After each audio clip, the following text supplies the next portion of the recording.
एड़ी में दर्द, ऐसे आप अपने दर्द से छुटकारा पा सकते हैं। लेकिन ये सब कुछ नहीं है। यदि आप वीडियो को अंत तक देखेंगे तो आपको पता चलेगा कि दर्द से हमेशा के लिए छुटकारा पाना कितना आसान हो सकता है। देखो, ज्यादातर एडी स्पर्स यहाँ इस अंदरूनी हिस्से में बनते हैं, और इसका एक कारण है कि यहाँ बड़े पैर के अंगूठे से लेकर पीछे तक एक बहुत ही मजबूत मांसपेशी सीने का तंतु चलता है, जो अक्सर हमारे यहाँ छोटा होता है, आमतौर पर ज्यादा तनाव में होता है। और फिर टेंडन एडी की हड्डी पर खींचता है और हड्डी प्रतिक्रिया करती है, और फिर एडी में स्पर बन जाता है।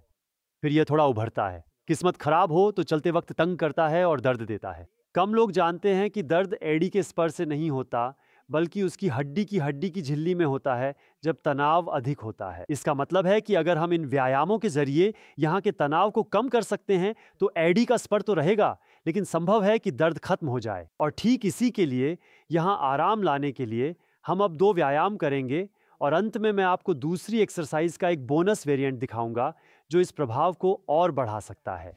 पहले अभ्यास के लिए कृपया आराम से एक कुर्सी पर बैठें। अगर आपकी दाईं एड़ी में अधिक तकलीफ है तो दाएं पैर का ही उपयोग करें, अन्यथा बाएं पैर का उपयोग करके इसे करें। थोड़ा आगे की ओर किनारे पर ठीक से बैठो और फिर पैर को ऊपर रखो। और कोशिश करो कि धीरे धीरे आगे की ओर हल्के से झुककर कुर्सी को अच्छे से मजबूती से पकड़ लो, कि तुम अच्छे से दबाव डाल रहे हो, जिससे पैर नीचे की दिशा में दबा जाए और साथ ही उंगली ऊपर की ओर अच्छे से खिंच जाए। और अब तुम्हें थोड़ा प्रयास करना चाहिए, परीक्षण करो, थोड़ा और पीछे भी जा सकते हो, ये भी देखो। और एक स्थिति होती है जहां अगर किस्मत हो तो महसूस हो सकता है कि ये एड़ियों के स्पर में कैसे खिंचता है। और ये सबसे अच्छा होगा क्योंकि तब तुम्हारा सीधा संपर्क वहां होगा, लेकिन ये जरूरी नहीं है और इसका प्रभाव फिर भी होता है। तो जब तुम इस स्थिति में हो, तुम अपने हाथों से अपने घुटने पर थोड़ा दबाव डाल सकते हो। तुम्हारा अंगूठा खींचा होता है और साथ ही वह मध्यपाद क्षेत्र जहां मैंने तुम्हें दिखाया था कि वहां बहुत तनाव है, इसे अब फैलाया जा रहा है। और हम थोड़ी देर इंतजार करते हैं ताकि फासिया और मांसपेशियां ढीली हो सकें।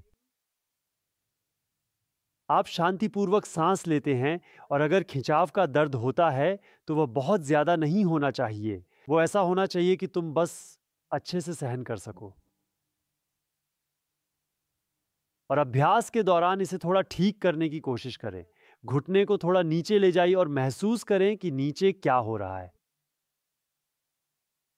और अब हम थोड़ी सी मांसपेशी कसरत भी शामिल करेंगे। अगर तुम इस मांसपेशी कसरत में अभी शामिल नहीं हो सकते हो तो बस स्ट्रेचिंग करते रहो। ये भी एक बहुत बहुत अच्छी अभ्यास है। शक्ति प्रशिक्षण कुछ और अधिक है। अपने बड़े पैर के अंगूठे को बहुत सावधानी से जमीन में दबाने की कोशिश करो, लेकिन यह ध्यान रहे कि पैर में जरा भी हलचल ना हो। दबाओ और फिर छोड़ दो। इसके बाद शायद तुम ध्यान करोगे कि अब तुम थोड़े और आगे बढ़कर स्ट्रेच में जा सकते हो। अब फिर से अपनी उंगली दबाएं और फिर से धीरे से छोड़ दें और थोड़ा और अधिक अंदर जाएं। शायद अब अपने हाथ से घुटने पर थोड़ा और दबाव डालें। कोण को थोड़ा बदल सकते हैं। घुटने को थोड़ा नीचे ले आओ। इससे हो सकता है कि तुम्हें ज्यादा खिंचाव महसूस हो। हर बार जब तुम अभ्यास दोहराते हो, इसे दैनिक रूप से करना चाहिए, तब तुम्हें इसके लिए बेहतर अनुभव मिलता है और तुम इसे और भी अच्छे से समायोजित कर सकते हो। फिर हम धीरे धीरे वापस निकलते हैं। अब हम एक दीवार के सामने जाते हैं। यहाँ पर हम पिंडली को भी इस खिंचाव में शामिल करते हैं, काफी ज्यादा जोर देते हुए, ताकि वह सारी ताकत जो यहाँ पर होती है पिंडली से आकर अच्छे से मिलती है, कि हम इसे भी शामिल कर सकें। दीवार के सामने खड़े हो जाओ और अपने प्रभावित पैर को इतनी दूरी पर रखो कि तुम पहले से ही पिंडली में खिंचाव का एक मजबूत एहसास महसूस कर सको। महत्वपूर्ण है कि पिछला पैर दीवार की ओर पूरी तरह सीधा होना चाहिए, बाहर की ओर बिल्कुल नहीं। और घुटना सीधा होना चाहिए। तुम्हें पूरी तरह से सीधा रहना चाहिए और फिर बहुत अधिक सावधानी से तुम बाएं पैर को धीरे धीरे और अधिक मोड़ते जाओगे। वैसे हो सकता है कि तुम दीवार के बहुत करीब खड़े हो, क्योंकि तुम्हारी पिंडली इतनी संकुचित है कि तुम्हारा फासला बहुत कम है। उसे ऐसा बनाओ जो तुम्हारे लिए सही हो। फिर तुम ऊपरी पिंडली में खिंचाव महसूस करोगे। ऊपरी पिंडली में खिंचाव महसूस करो और धीरे धीरे इसमें और गहराई से जाओ। अब अपनी उंगलियों और अग्रभाग को जमीन पर दबाओ। अगर आप इसे कर सकते हैं तो जरूर इसे कर लें। नहीं तो इसे छोड़ दें और अगले कुछ दिनों में पूरा करें। इसे तब जोड़ें जब आप अभ्यास को बार बार दोहराते हैं। फिर से आराम करें और थोड़ा और आगे बढ़कर गहराई में खिंचाव के अंदर चले जाओ।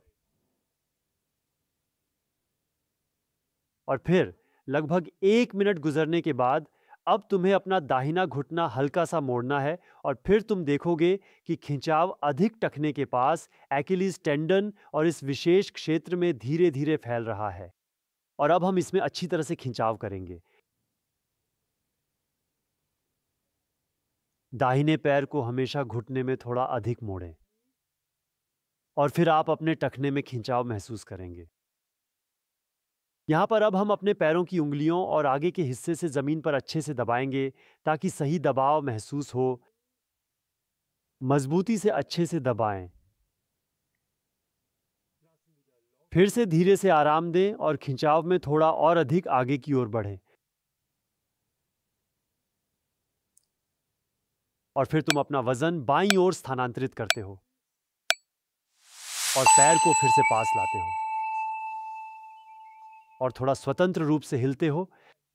तो मैंने बोनस का वादा किया था, और भी अधिक असरदार। इसे आप हमारे विशेष घुटने के सुरक्षा उपकरण से या उसके बिना किताब से भी कर सकते हैं।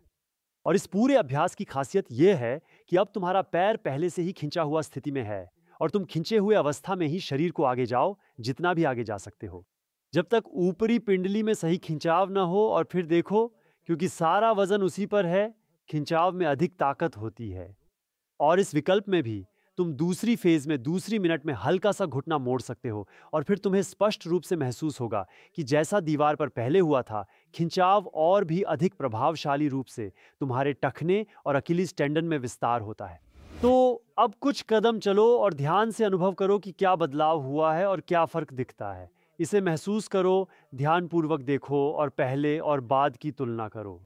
यह संभव है कि अब दर्द कम हो गया हो और राहत महसूस हो रही हो।